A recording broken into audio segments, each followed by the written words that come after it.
자, 민주당 이재명 대표가 신년 기자회견을 했습니다. 이 대표가 지난 화요일 검찰 조사를 받았다는 점에서 어떤 내용이 나올지 주목됐는데요. 민생, 또 개헌, 검찰 조사, 또 윤 대통령과 김건희 여사 등 다양한 이야기를 담았습니다. 먼저 직접 관련 발언 확인해보고 시작하겠습니다.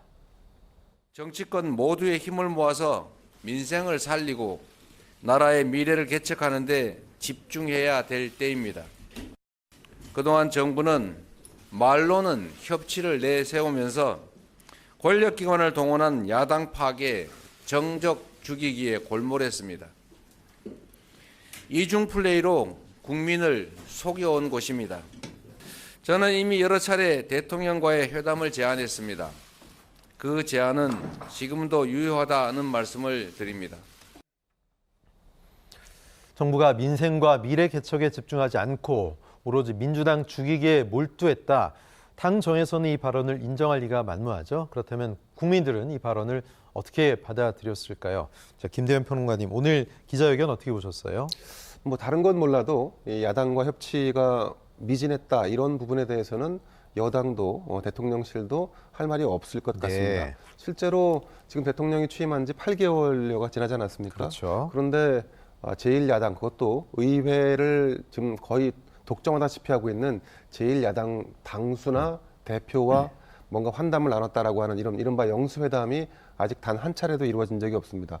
그건 단순히 그냥 사실은 뭐 의회 안에서는 여당의 원내대표와 야당의 원내대표가 늘상 대화와 협상을 하고 있기 때문에 의회 안에서 이루어지는 것과는 좀 별개의 문제라고 봅니다. 대통령이 국정을 운영하는 데 있어서 여당인 힘하고만 대화를 하는 것이 아니라 네. 야당인 이 민주당과도 대화를 하는 모습을 보여주는 것이 예. 그 자체 그림 자체가 이미지상으로는 협치의 모델로 보여질 수 있다는 점에서 네. 사실 영수회담을 하지 않았다. 이건 뭐 협치가 좀 미진했다는 부분 이런 비판에서 자유로울 수 없을 것 같습니다. 과거 정부에서는 보통 한 3, 4개월 지나면은 뭐 어떤 식으로든 만나지 않았습니까? 그렇습니다. 네. 그런데 물론 지금 이제 국민의힘이나 용산 대통령실에서는 야당 대표가 사법 리스크로 지금 뭐 검찰을 지금 뭐 출석하고 뭐 이렇게 지금 네네. 조사를 받고 있는 상황 아니겠습니까? 그렇죠. 그래서 선뜻 대통령이 어떤 범죄 피의자인 야당 대표를 만나는 것은 잘못된 어떤 시그널을 줄 수 있다라고 하는 그런 오해와 동시에 저도 이제 이와 관련해서 청와대 정무 라인에 이와 관련 얘기를 한번 해본 적이 있습니다. 네네. 여야 영수회담은 사법적인 리스크를 떠나서 협치의 더 큰 모델이라는 측면에서 접근해 볼 필요가 있다라고 했는데 네. 그때 대통령실의 반응은 대통령이 앞에서는 악수를 하고 마치 뒤에서는 검찰을 이용해서 야당 대표를 죽이게 하는 식의 이런 모습으로 비열한 모습으로 비춰질 가능성이 있기 때문에 지금은 타이밍이 아니다 이렇게 거절을 하더라고요. 그러니까 네. 사실 지금 여야 영수회담, 그러니까 협치의 모습이 보여지지 않는 책임은 사실 양측 모두에 있다라고 할 수 있을 것 같습니다. 예. 자, 그리고 야당인 그럼 민주당은 그동안의 협치를 주장은 해왔으나 실제로 그런 액션을 보여왔는가라는 측면에서 본다 그러면 의회는 민주당이 계속 독주해왔지 않습니까? 그렇죠. 법안도 단독 처리하고 말이죠.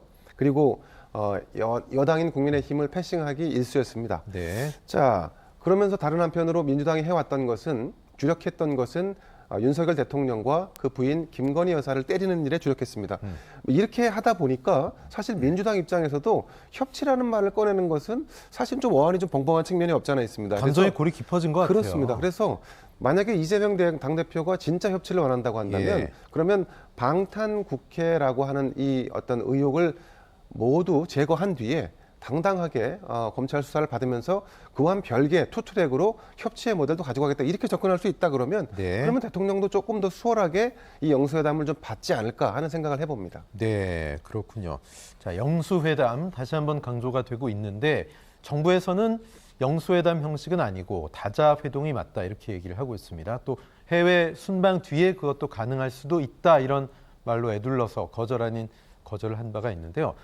근데 또 그때와 또 지금이 또 상황이 달라졌다고 보기도 어렵고 완전히 똑같다고도 보기 어렵습니다.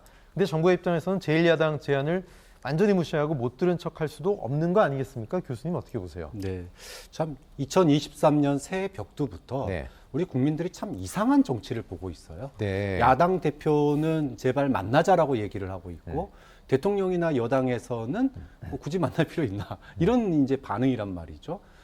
여소야대입니다. 예. 야대 여소면은 그럴 수도 있다고 봐요. 그런데 여소야대 정국에서 국정을 책임지는 여권이 야당 대표와 이렇게 만나지 않은 적이 과연 있었나.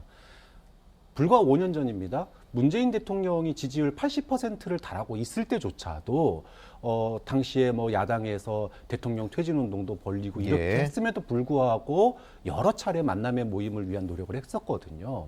그런데 국민과 소통하겠다면서 용산으로 대통령실 이전하고 도어 스태핑 도입하고 이랬는데 정작 야당 대표 취임한 지 4개월이 넘도록 만나자는 얘기 한마디 안 한다. 네. 오히려 노골적으로 내가 뭐 범죄자랑 왜 만나냐는 후문만 들린다. 자, 이러면 이게 과연 국정을 책임지고 있는 여권의 어떤 태도냐. 이 부분에 대해서는 누구나 다 의문을 던질 수밖에 없습니다.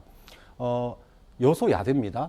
그렇지 않아도 여권에서도 통과시키고 싶은 법이 많다라고 그동안 얘기를 했어요. 네. 그러면 그 통과를 의석수로 밀어붙이든지 아니면 야당과 대화 타협을 통해서 해야 됩니다. 그런데 밀어붙이지도 못하고 대화 타협도 안 하는 그 이상한 정치가 지금 벌써 몇 달째 이어지고 있는 거예요. 그러면은 여기서 피해보는 사람은 누구냐? 바로 국민들입니다. 예. 좀 그런 차원에서 만나서 모든 게 해결되지는 않습니다. 하지만 만남이 첫 문제의 첫 단초가 되고 국민들은 그걸 통해서 어떻게 하려고 하는구나라고 하는 걸 보는 거예요. 예. 그런 점에서 저는 여권이 늦었을 때가 가장 빠른 때라고 봅니다. 지금이라도 야당과 만나는 모습 국민들한테 보여줄 필요 있고 그 속에서 누가 더 진정성을 갖는지 보여줄 필요가 있다고 봅니다. 네, 뭐 영수회담이라는 용어 자체가 지금은 좀 성립이 되는 것 같지 않다.